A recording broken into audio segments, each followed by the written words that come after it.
Hello, everyone. Sorry, I was just rocking out to some Korn. I'm going to marry their guitarist, Brian Head Welch. Hey, Patricia. Hey, Teresa. Hey, Autistic Show Zombie. Now that's cool. Hello, everyone. Good to eat your brains. I'm sorry I'm not able to make it, but just needed to save some brains for later tonight. Hey, Melanie. Hey, SD. Hey, Cool Gamer.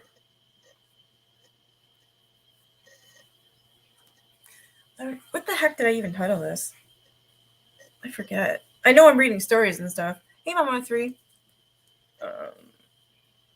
I'm gonna wait until Dragon Mama gets her ass in here, and I won't start on the Haunted London yet. I do have some here. There's 5 classic Canadian ghost stories that are true, 10 famous ones that are true, and then there's the really scary ones that are personal experiences. Like they're told from, like they're actually their stories, and they write them and then they send them into this website. They're scary, actually.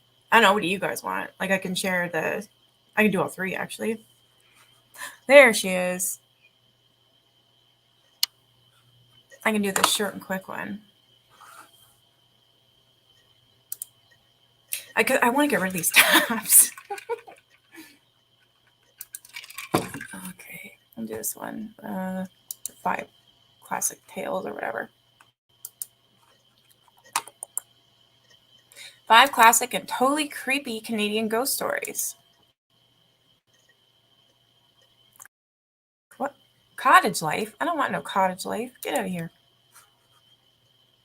Get out of here. What the hell is that? I don't know. All right, so that's creepy.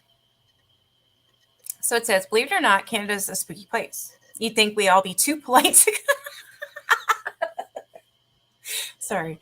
You'd think we'd all be too polite to cause any sort of ruckus, even after we're dead. But it seems that Canadian ghosts don't pay attention to upholding our international reputation for good manners.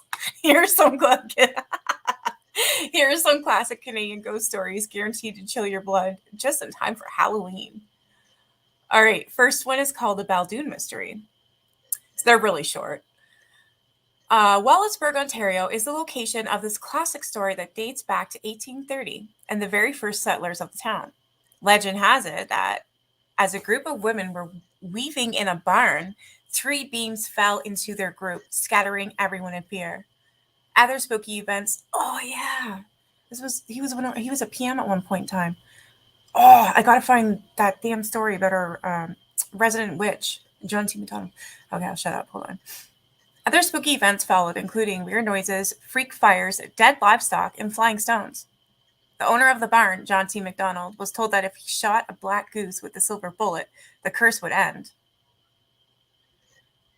McDonald shot the goose in the wing. Days later, a woman who had wanted to buy his land was seen with her arm in a sling. Okay. The Ghost of Christie Mansion. This one is in Toronto. So now Regis College in Toronto. The Christie Mansion was once home to the very same Mr. Christie of You Make Good Cookies fame. And while William Mellis Christie died a successful businessman, his son Robert, who inherited Christie Mansion, was another story. Robert, you see, decided to set up a secret chamber in the mansion to house his mistress. Ah, shit. Who lived there secretly for years until Robert's affections waned and she hung herself. Legend has it that if you enter room 29 all by yourself at night, the door will swing shut of its own accord, and you will be trapped, just like Robert Christie's mistress. Wow. This one's called The Ghost of Peggy's Cove.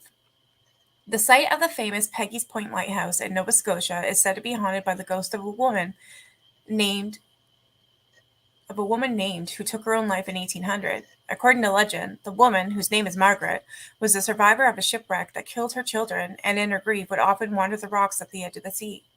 One day her husband, in an attempt to cheer her up, was dancing on the rocks, slipped, and suffered a fatal head wound. Shortly after his death, she took her own life by jumping into the sea at the spot where they died. Today, there are reports of a mysterious lady in blue who looks poised to jump into the sea. When someone tries to help, she disappears. Oh, so that's like a residual haunting. That's so sad. The Empress Hotel's ghostly architect. The Empress Hotel in Victoria, British Columbia, is a grand place whose architect was definitely a less than savory character. Sir Francis Rattenbury was already well known for designing the Parliament buildings in Victoria when he designed the chateau-style Empress. Forced to leave Victoria after maltreating and divorcing his first wife and marrying his much younger mistress, he later moved to England, where he was subsequently beaten to death with a carpenter's mallet by his 18-year-old chauffeur, who also happened to be his wife's lover. Oh, burn. Now the ghost of a young, dapper Sir Francis can supposedly be seen wandering the halls of one of the best-known buildings. Well, it serves you right. The porter of Banff Springs Hotel. Samuel Macaulay really, really liked his job at the Banff Springs Hotel so much so that he kept doing it long after his death. While the Banff Springs has several ghost stories attached to it, including a boarded up room that was the site of a grisly family murder and a bride falling headfirst down the stairs. The most well known is that of the elderly Scottish porter who worked for the hotel for more than 40 years and who actually told people he'd haunt the hotel when he died.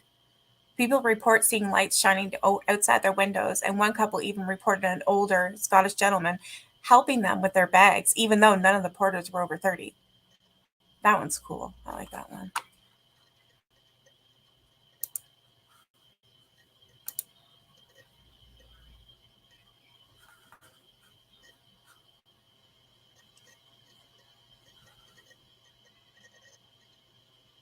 Hey, Kara. Hey, Deb. No, don't be. It's okay. I just read 3 quick stories.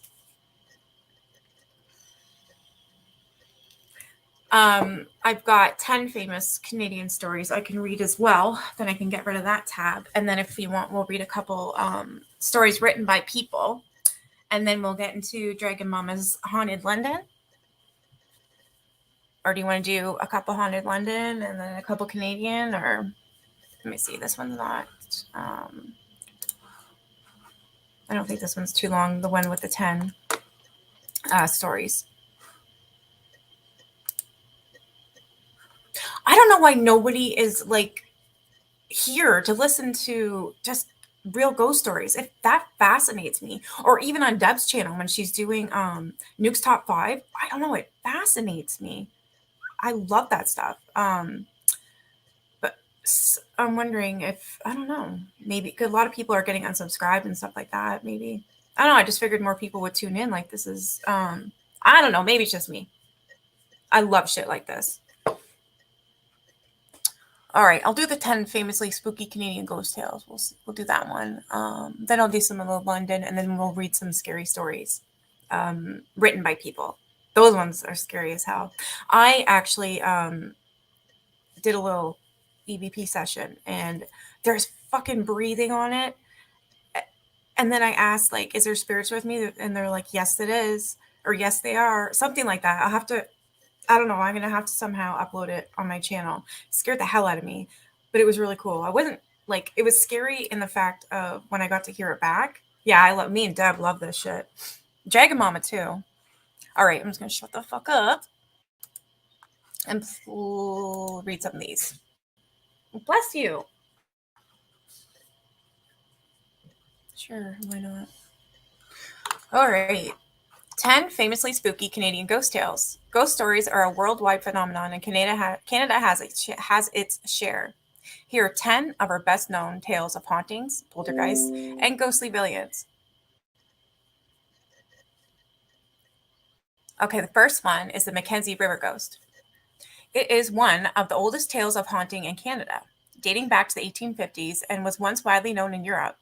Augustus Richard Piers, a fur trader and Hudson's Bay Post manager, died at 33 at Fort McPherson in the Northwest Territories, extreme north.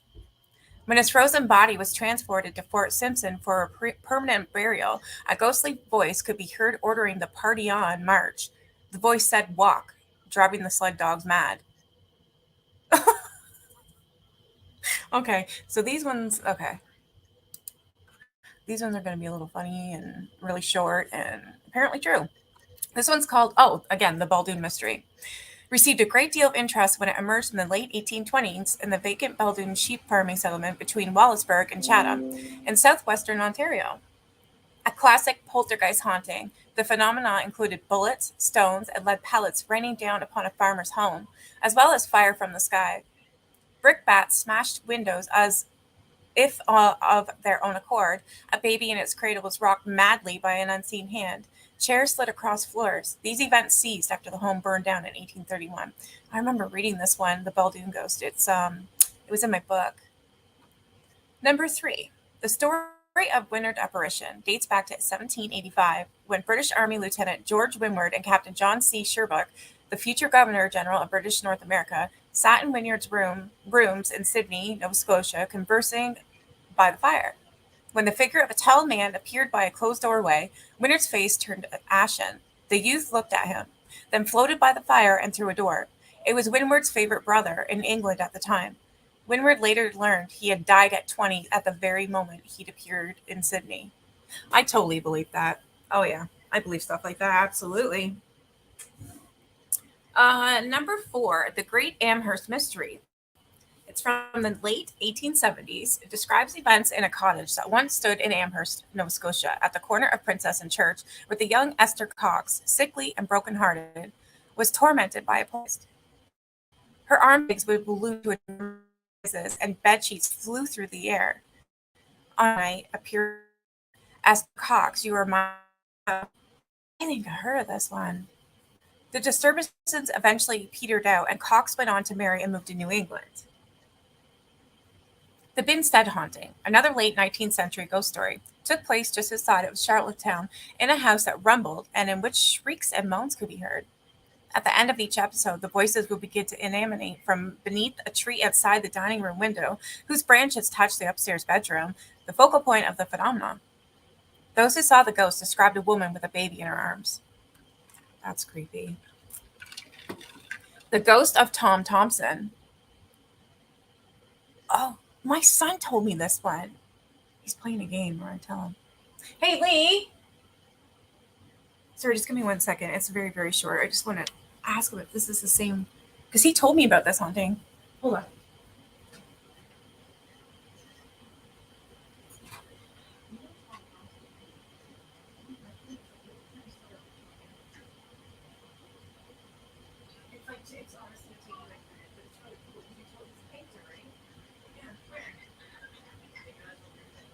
It won't be long, I promise.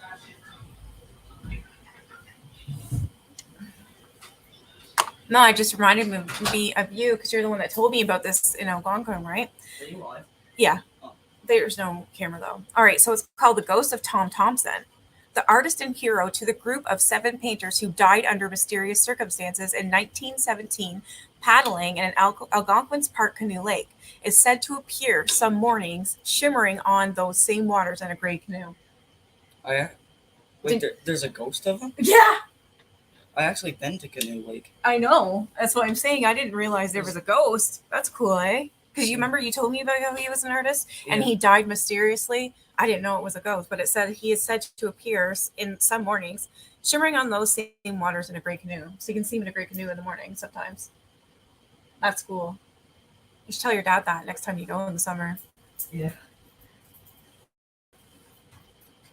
Check chat here for a minute. Hi, Alberta and Stella.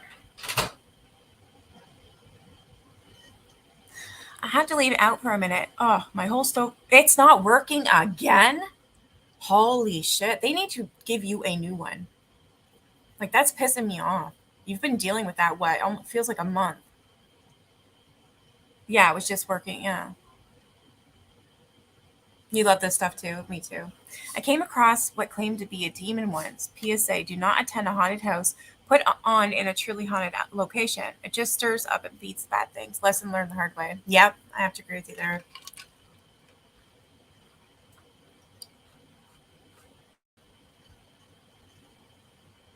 Not even the stovetop this time. Number 7, William Lyon Mackenzie King, the Prime Minister of Canada between 1935 and 1948, long hid his spiritualist pursuits, which he believed permitted him to maintain relationships with the dead, friends, and even his mother. But after his own death, Mackenzie King's friend Percy Phillip the Ottawa correspondent for the New York Times, told the CBC he had traveled to Mackenzie King's estate outside Ottawa, called Moorside in Gatineau Park, where he carried on a long conversation with the Prime Minister's ghost. Be still and listen and feel, Mackenzie King had once written about making contact with spirits, and this Philip did. Good evening, Mr. King, he said aloud after feeling a presence sit beside him, and their discussion ensued. Ooh, Wendigo. You guys ever seen pictures of those? Oh my god, they're terrifying. Number 8 is Wendigo. It's a spirit central to Algonquin belief system that is said to possess individuals, causing them to lust after human flesh. Although widespread, stories of Wendigo are particularly associated with Northwest Ontario, where in 1907, at a settlement just north of the town of Red Lake, police arrested brothers Jack and Joseph Fiddler for the murder of Washaka Pique, Joseph's daughter-in-law, who they said had turned into a Wendigo. Jack, who later committed suicide, admitted to killing 14 such Wendigos during his life. Holy shit. Convicted, Joseph died in jail 2 years later. Wow, I did not know that. We had Wendigos. The Dag poltergeist took place in Portage de Fort, Quebec, west of Shawville on the Ottawa River, around the home and farm of George Dag. The disturbances centered around Dina, a Scottish orphan who had joined the Dag family, and began in September 1889 with a series of fires erupting spontaneously around the home. Soon, stones were thrown through the windows and unseen hands, and household objects, milk jugs, a butter tub, a wash basin, floated through the air. Dina was heard conversing with a deep, disembodied voice who answered her questions. The haunting inexplicably ceased after 3 months. And the last one, number 10. For centuries, Newfoundlanders have blamed a class of sleep disturbance on the old hag, a ghostly figure who descends on her victims as they sleep. Oh, shit. Oh, I've heard of this. It's scary. So a ghostly figure who descends on her victims as they sleep, lies on their chest, and causes a nightmarish sensation of paralysis. It is said that those who do not awake from these episodes will die. Oh my god. My son told me about that one too. Wow.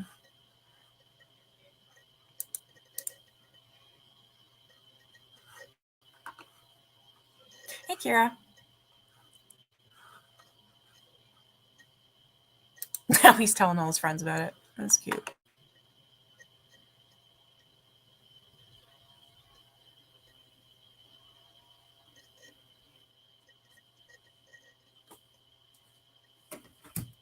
All right, I'm going to read some of these Haunted London ones.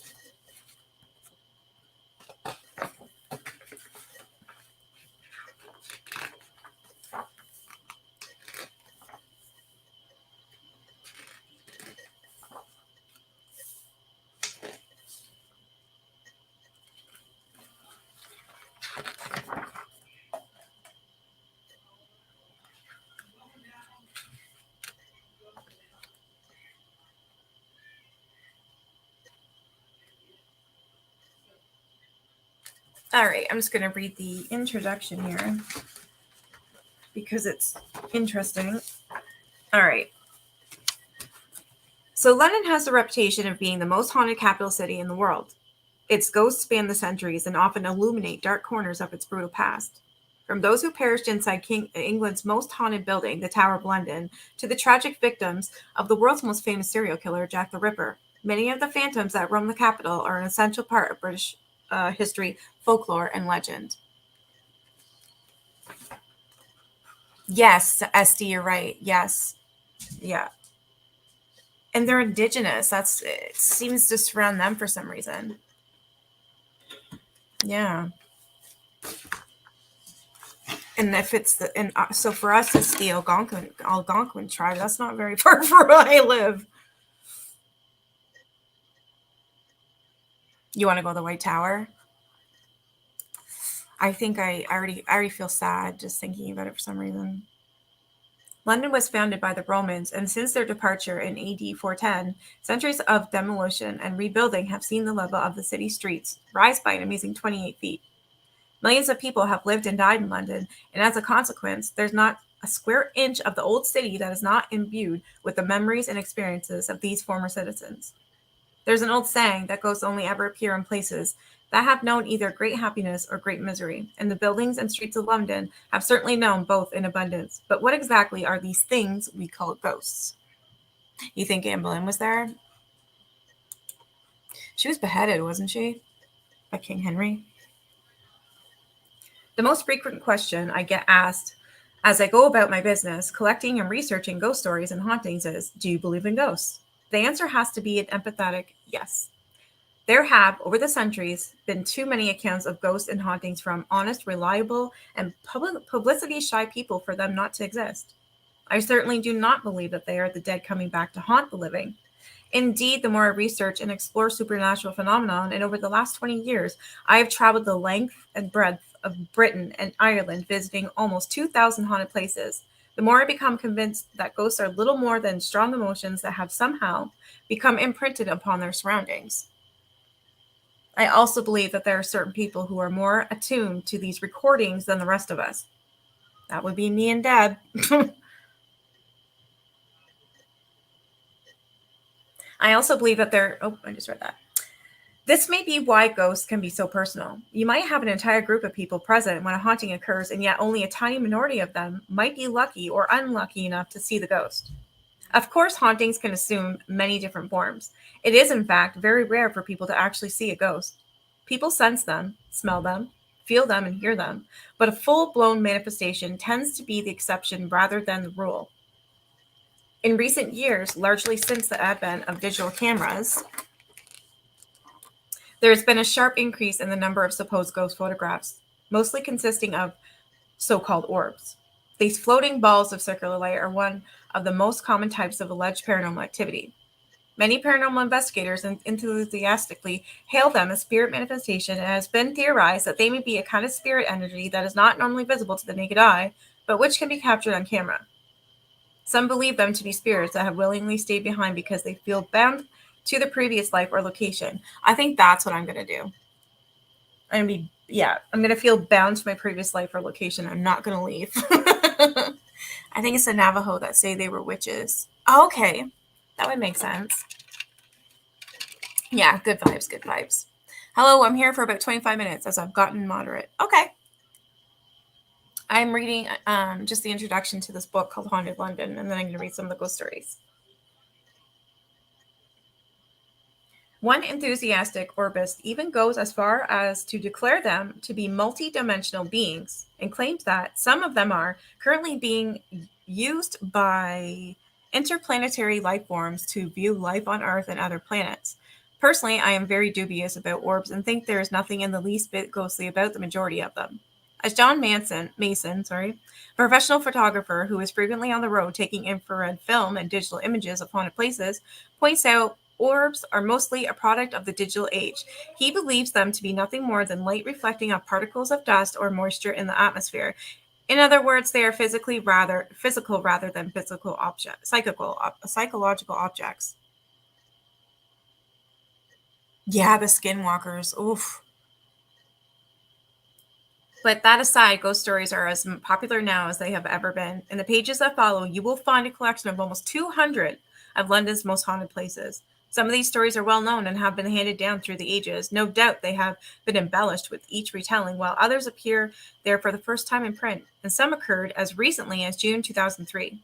Although I have tried, wherever possible, to offer historical corroboration for the events that led to some of the hauntings, I have set the stories down more or less as they were recounted by those who experienced them, and I have made a few attempts to explain them. I hope that you enjoy the book and that you will take opportunity to visit some, if not all, of the places included. And if it should happen that you encounter a ghost, then I would be delighted to hear for your experience. Richard Jones, South Woodford, London. He's even got a www.hauntedbritain.com to get a hold of him if you have any stories. You're in the dark. There's a short in the stove and it tripped all. Holy fuck. I'd be calling them right now. They need to get their ass there right now. Like, that's insane.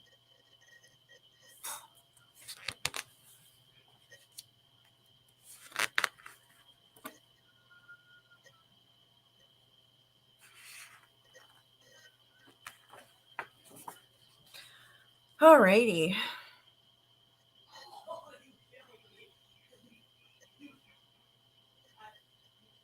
The first one is called Former University College Hospital, Gower Street, WC1. Lizzie's Cornered Concerned Spectre. Hey, Crystal. Yeah, and they've done nothing about it. Hey, Jesse. I'm going to copyright strike you for nicking my ideas. You had way too much coffee. They are there? Good. There's a ghostly nurse who makes an occasional appearance at the old University College Hospital building, now part of the college's medical school, but her intentions are all good.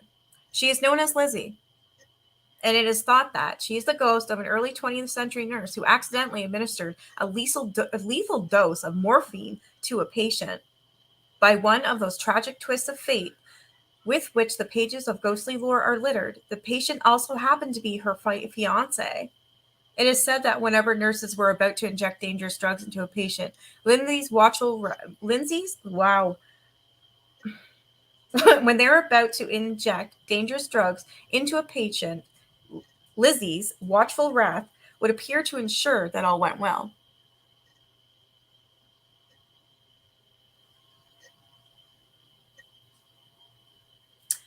This one's called Atlantis Bookshop at 49A Museum Street, WC1. And this one's called The Curious Emily. The Atlantis Bookshop was founded by Michael Houghton in 1922 and has the distinction of being the oldest occult bookshop in London.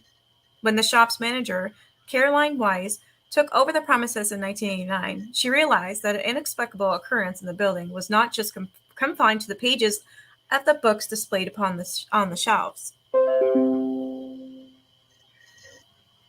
On more than one occasion, she caught glimpses of a tall male figure in an old-fashioned gray clothing who would come striding towards the back door and proceed to rattle the handle, although he never actually materialized in the shop itself. Caroline formed the opinion that he was the ghost of a former owner, returning to find the cause of the disturbance occasioned by the change of occupation. You sound like I know I have a lot of teeth. I'm like, blah, blah, blah, I can't get my words out.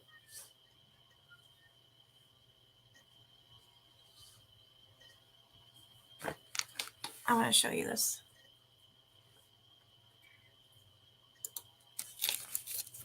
Can you see that? That clown? There's the theater. Here's a clown. So this clown here looks like shit, so I don't want you to see my face. Okay, so this one's called Theatre Royale. This was on Drury Lane.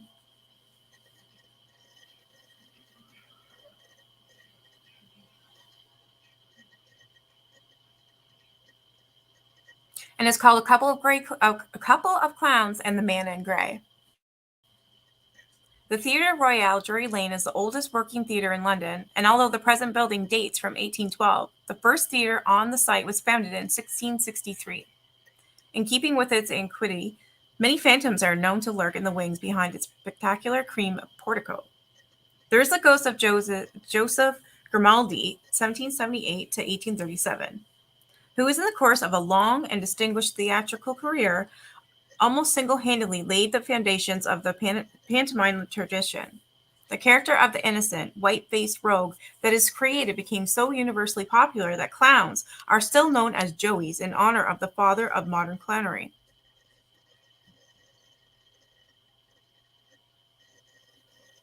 But the exertions of his craft exacted a terrible toll on Grimaldi's health, and he was overcome by a crippling disease that forced him to abandon his profession. By 1818, he was destitute, and so a benefit performance was organized at the Theatre Royale. Despite having to be carried onto the stage and only able to perform seated, Grimaldi had lost none of his magic and showed himself able to evoke laughter at will. Although he died in 1837, his ghost has returned many times to the Theatre Royale and is renowned for administering a mischievous kick. Actors, the cleaners, usherettes have all been kicked on the receiving end of his practical spectral boot as they go about their everyday tasks. So this bastard kicks people. You didn't know about the clowns? Me neither. I haven't read this book yet. So he kicks the actors, the cleaners, the usherettes. Holy. One of Grimaldi's final wishes was that his head should be severed from his body prior to burial. What? This macabre request was apparently carried out, and this might account for the disembodied white face which has been seen floating around the theater. I would shit.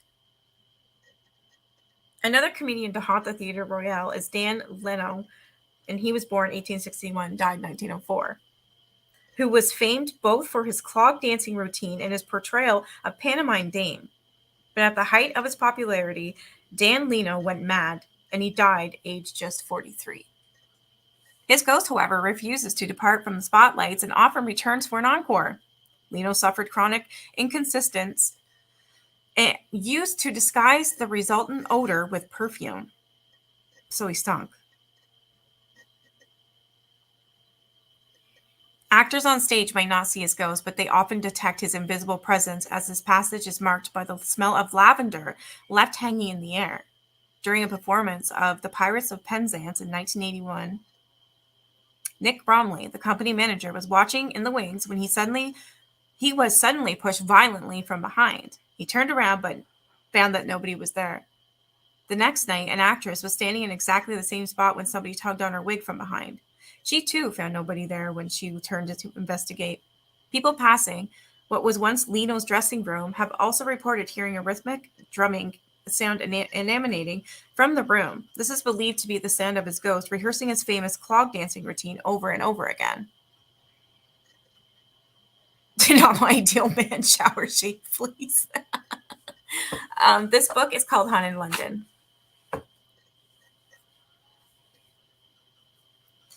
But the theater's most famous ghost is that of the so-called Man in Grey, the limping apparition of a young man in a powdered wig, white ruffled shirt, gray riding cloak, and three-cornered hat. He invariably appears during the hours of daylight and seldom digresses from a time-worn routine. He materializes on one side of the upper circle and crosses to the other side, where he astonishes witnesses by melting into the wall. In 1939, more than half the cast of Ivor Novello's The Dancing Years were on stage for a photo call when they witnessed the ghost across the upper circle and disappeared in time-honored fashion. He has been seen by numbers of the audience, by famous actors too, numerous to mention, by firemen, theater managers, and many other staff at the Theatre Royal. He was sometimes also seen sitting in the east end of the fourth row by the central gangway of the upper circle. One morning, a cleaner who was new to the theater had no knowledge of its ghost, encountered him in this seat at 10 a.m. Thinking he was an actor, she set down her equipment to speak with him, whereupon he vanished. As she looked round for an explanation, she noticed the same figure disappearing into the wall to the side of the circle.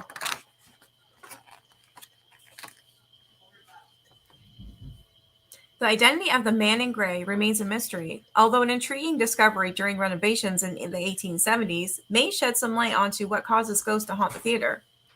As workmen went about their business, they broke into a hidden room behind the wall, into which the ghost always vanishes. Oh, shit. Inside, they found the skeleton of a man. It was surrounded by remnants of gray cloth and had a dagger protruding from its rib cage. It has been speculated that the remains were those of a young man who came up to London during the time of the Queen Anne.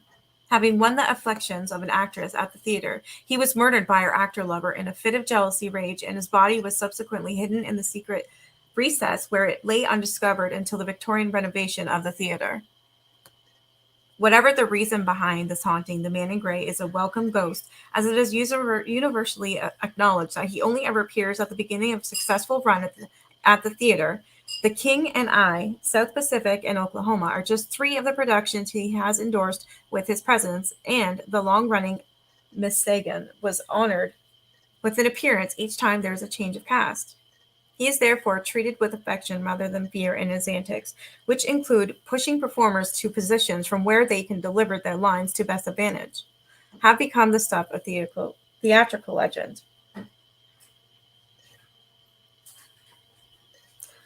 So his name was William Terrace, and he was a matinee idol of the 19th century.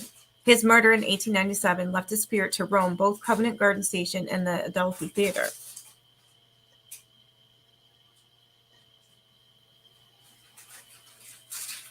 This one's called Covent Garden Station WC2, The Man in the Homburg Hat. So Oh, I don't care.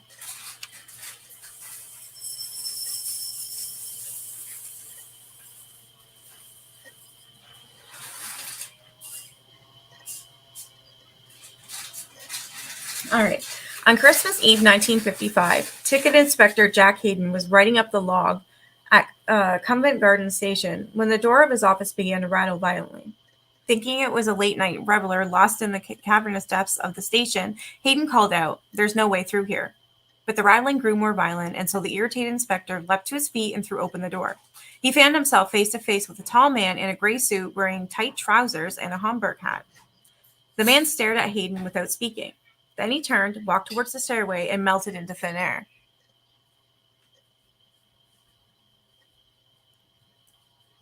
Fingers crossed, Teresa.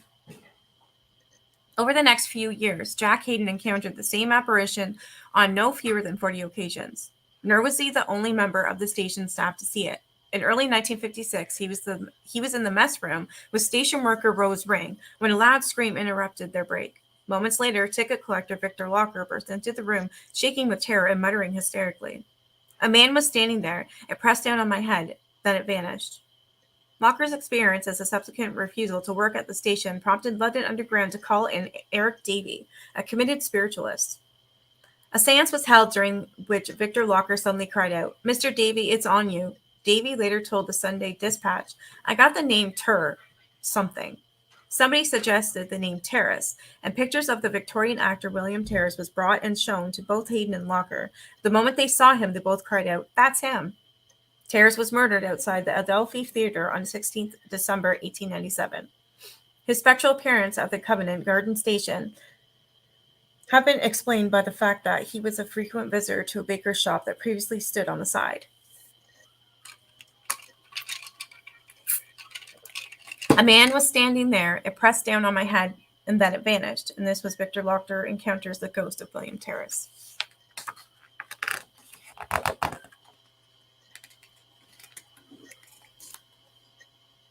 Theater on Wellington Street, and this one's called The Severed Head. Oh, nice.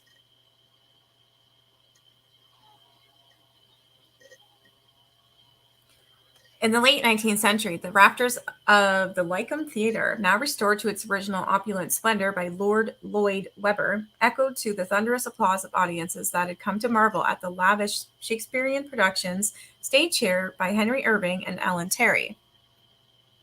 One couple, however, got an added bonus with their ticket in the 1880s when they happened to look over the balcony during an interval and saw the severed head of a man leering up at them from a lady's lap in the stalls below. I would shit. Oh my God. Their curiosity aroused, they rose from their seats to investigate, but were forced to sit back down when the play resumed. During the second half of the performance, they kept looking over the railings, but the lady had a shawl over her lap. When the curtain came down, they raced downstairs and observed the lady leaving the theater. Unfortunately, such was the press of the crowd that they lost her and were left to ponder on the grisly enigma that they had witnessed. Some years later, the husband happened to visit a house in Yorkshire where, to his surprise, he saw a portrait of a man whose face was identical to that which he and his wife had seen in the lady's lap at the Lyceum. When he asked the owner of the house who the man was, he was told that it was a distant ancestor who had been beheaded for treason and whose family once owned the land on which the Lyceum stands.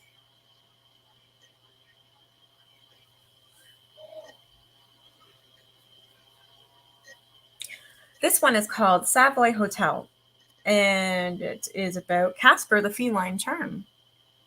Since it opened in 1889, the Savoy Hotel, which stands on the site of the Plantagenet nobleman John of Gaunt's Savoy Palace, he has been synonymous with wealth and privilege. The actor Sir Henry Irving lived there. Edwardian millionaires thought nothing of flooding its courtyard with champagne. The Italian opera singer Enrico Caruso, 1873 to 1921, sang here, and Hollywood actress Mae West claimed to have held conversations with her mother's ghost in one of its bedrooms. That's cool. In 1898, Diamond King Joel Wolfe held a dinner party at the Savoy prior to his return to South Africa. It was noted that there was an unlucky 13 people seated at the table, but Wolfe dismissed a comment by one of his guests that the first to leave the table would be the first to die. Indeed, he made a point of being the first to rise to his feet and bid his fellow dinners good night. Shortly afterwards, he was shot dead in his office in Johannesburg.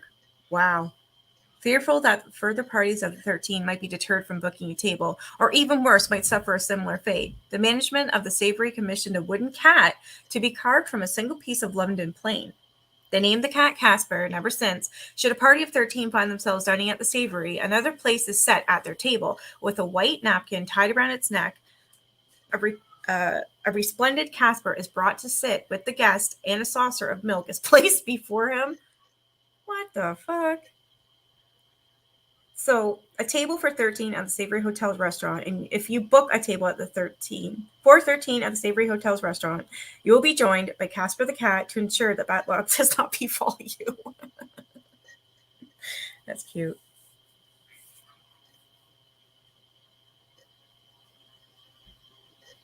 I just got really fucking hungry and really out of it for some reason. All right, the Nell Gwyn Bull Inn Court, and this is called the Phantom Landlord. This tiny, dark, and atmospheric pub is tucked down a narrow alley that leads off the Strand. Several customers have commented on feeling a strange coldness that seems to hang in the air to the left of the bar. In 1997, the landlord became most perturbed by the frequency with which a ghostly hand patted him on his back trouser pocket whenever he stood by the section of the counter. Holy, every time it does, it has something to do with ghosts, I always feel sick. I'm going to keep reading until 8 and then I'll get off. Determined to get to the bottom of the invisible revenant's identity, he paid a visit to a medium. The woman had no notion of what business the landlord was in, or even where he lived, but she informed him that she could sense an old man in a cloth cap who had previously owned this property, and was very pleased at the way he was treating it. She said that should this former resident ever be unhappy about the running of the building, he would stop at nothing to drive away those whom he held responsible. Interestingly, in the past decade, several landlords of the Nell Gwyn have attempted to alter the pub's appearance, and all have ended up leaving for unspecified reasons.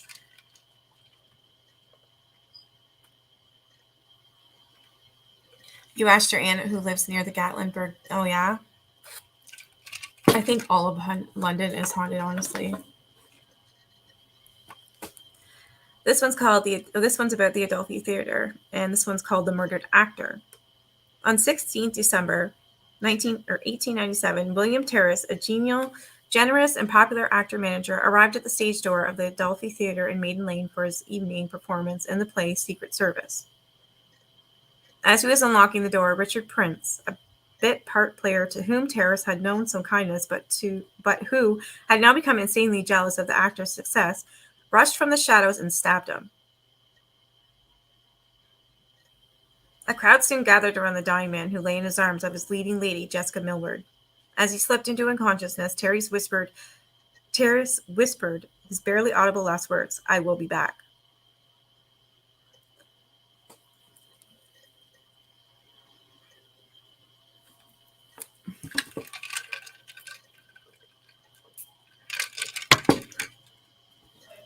In 1928, a tourist walking along Main Lane encountered a figure dressed in old-fashioned, turned-of-the-century clothes. He was about to make some comment about the man's outdated fashion sense when the figure suddenly vanished into thin air, like a bubble bursting. Later, when shown a picture of William Terrace, the tourist immediately recognized him as the man he had seen. One afternoon in the same year, an actress was resting between performances in her dressing room at the Adelphi when she was suddenly gripped by the arms, and the chaise lounge on which she lay began to lurch violently from side to side. The next moment, a green light appeared over her dressing room mirror.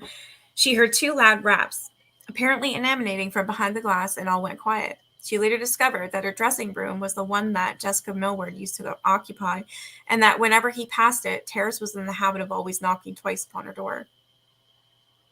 Garrick Theatre, Charing Cross. This one's called The Phantom on the Staircase. Designed in 1889 by Walter Emden and C.J. Phipps for W.S. Gilbert of light opera fame, the Garrick Theatre possesses a phantom staircase on which the ghost of a former manager, Arthur Bouchier, frequently manifests itself.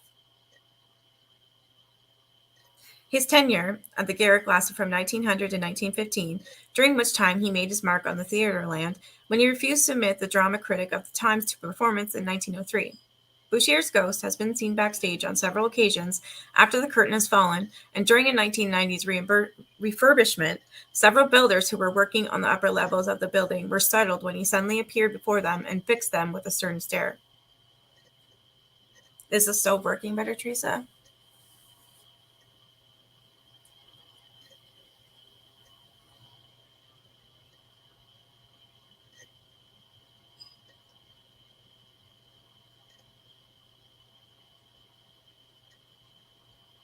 This one's called Coots Bank, and this is Trouble at the Bank.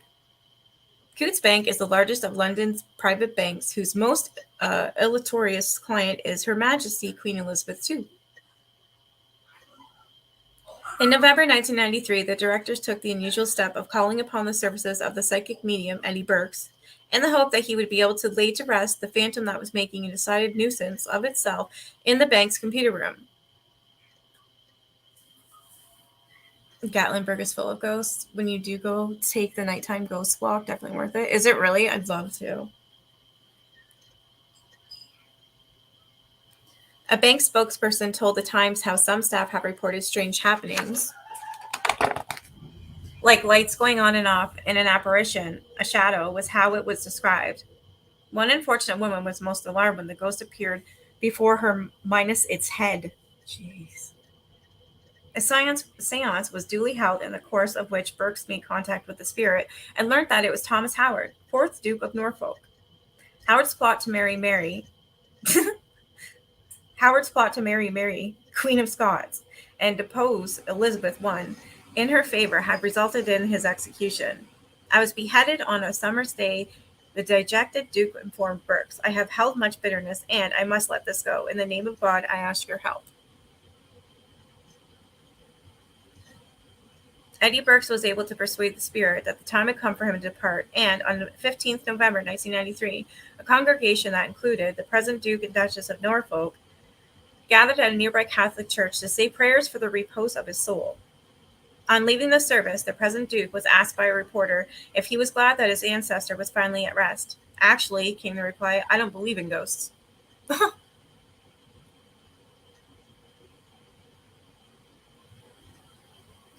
This one is London Coliseum, St. Martin's Lane, and it says the Phantom Soldier takes his seat.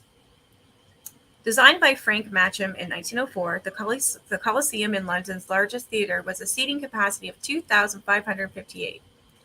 It is also famed as the first theatre in London to have possessed a revolving stage. The building was once haunted by a ghostly soldier whose last night of the leave had reputedly been spent attending a play there. On 3rd October 1918, the man was killed in action, and the next night, as the house lights dimmed for the performance, his ghost came strolling down the gangway of the dress circle and turned into the second row. However, as people stood to let him pass, the soldier vanished into thin air. For several years after the cessation of hostilities, this spectre appeared frequently at the theater just as Certain was about to rise, but now is shade a little more than a distant memory, and he has not been seen since the 1920s.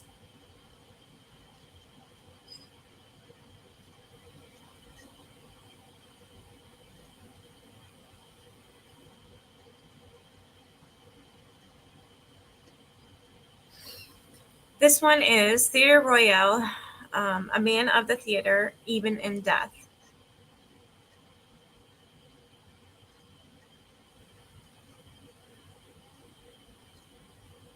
Josh Nash built the graceful and attractive Theatre Royal in 1821. Although it saw its most successful period between 1853 and 1878, under the management of John Baldwin Buckstone. A popular actor and comedian, Buckstone was a good friend of Charles Dickens. Indeed, Dickens once confessed that he had been so moved by Buckstone's performances that when he was a boy, that he had frequently gone home to dream of his comedies. Although Buckstone died in 1879, his ghost remained as a guiding spirit at the theater to which he has devoted 25 years of his life. Within a year of his passing, he was seen in the Royal Box, watching performance intently. Since then, many illustrious theatrical folk have seen Buckstone's spectral from in the sundry parts of the theatre. Donald Sinden saw him whilst playing in The Heiress with Ralph Richardson in 1949. As he passed Richardson's dressing room one night, Sinden noticed a man in a long black coat looking out of the window with his back to him.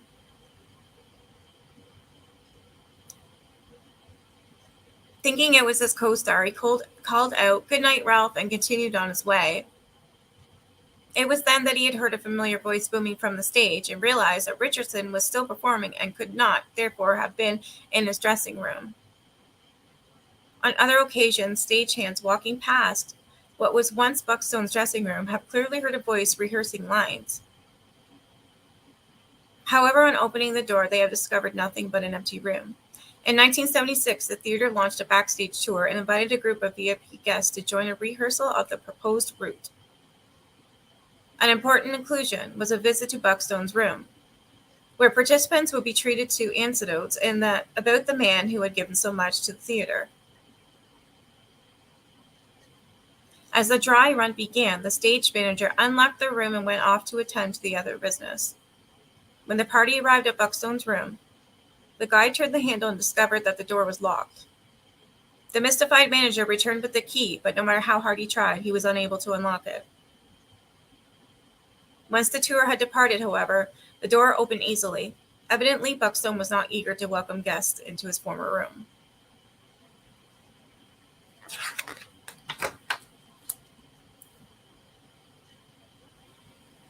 Oh, really, Brittany? That's awesome.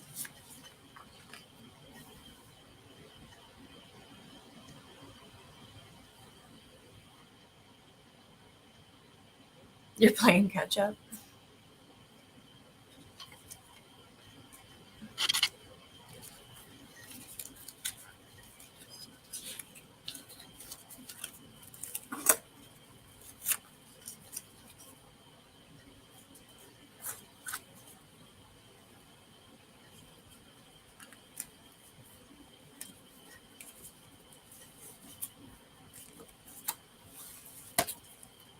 All right, I'm gonna leave it at that for tonight. I know I just start feeling really sick. Happens every time when I do anything to do with ghosts.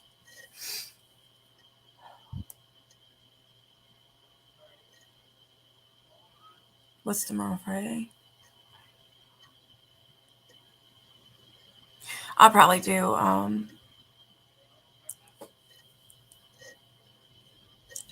another stream about ghosts tomorrow. Probably around 7 p.m. again.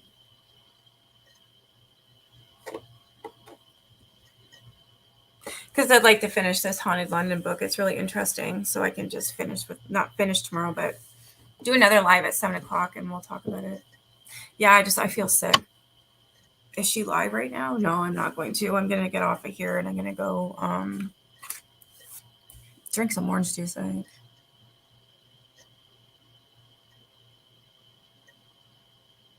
Yeah, I have the crystal in my hand. Yeah, I don't know. I just started going downtown. Downhill.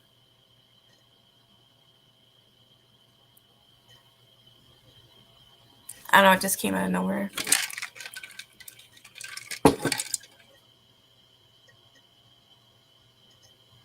What do you look at for AdSense? What do you mean?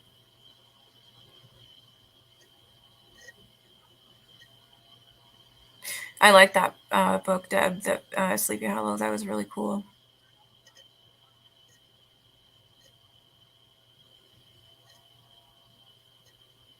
Oh, you have to go on YouTube and go in your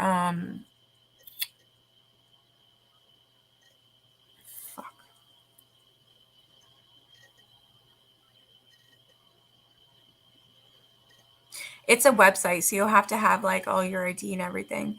And on YouTube, I normally hold on, let me see.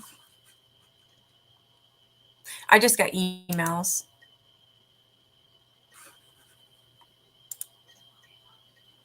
Let's check my dashboard. Like as soon as a payment has come out, like your first one, you'll get you'll get an email from AdSense.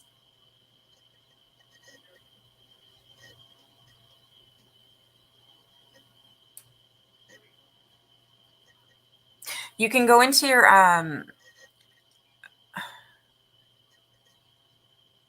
monetization and you'll see it there. It'll be your AdSense. I'm pretty sure it's on that page.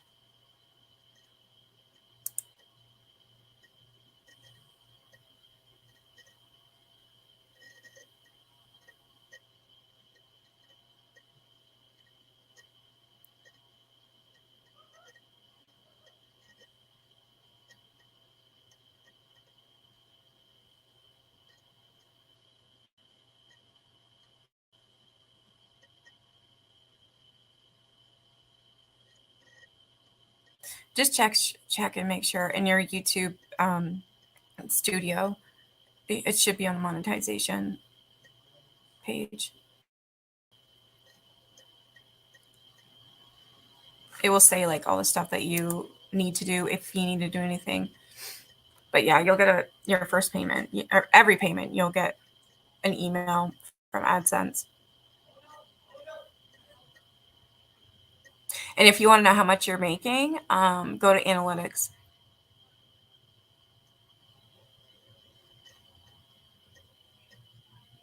And then go to I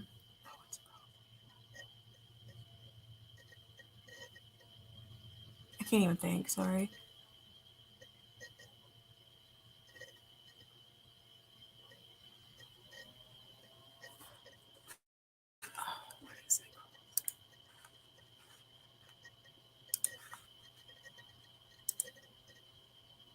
Okay, so I'm on my analytics right now. If you want to know how your channel is doing, like overview, it will tell you what your estimated revenue is. It will show you like live streams and uploads, and then if you go to revenue, it tells you how much you made already. Hope that makes sense.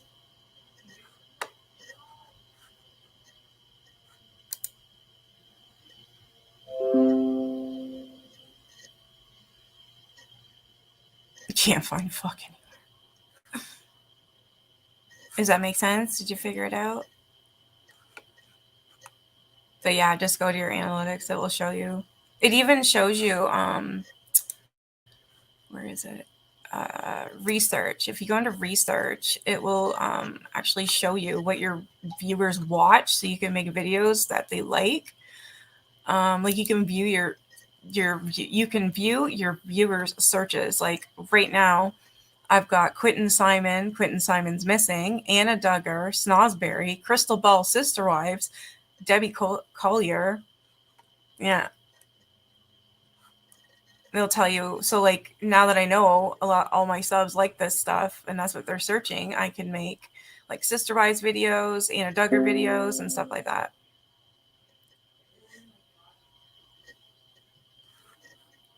Shows your audience, like what the age range is, male or female.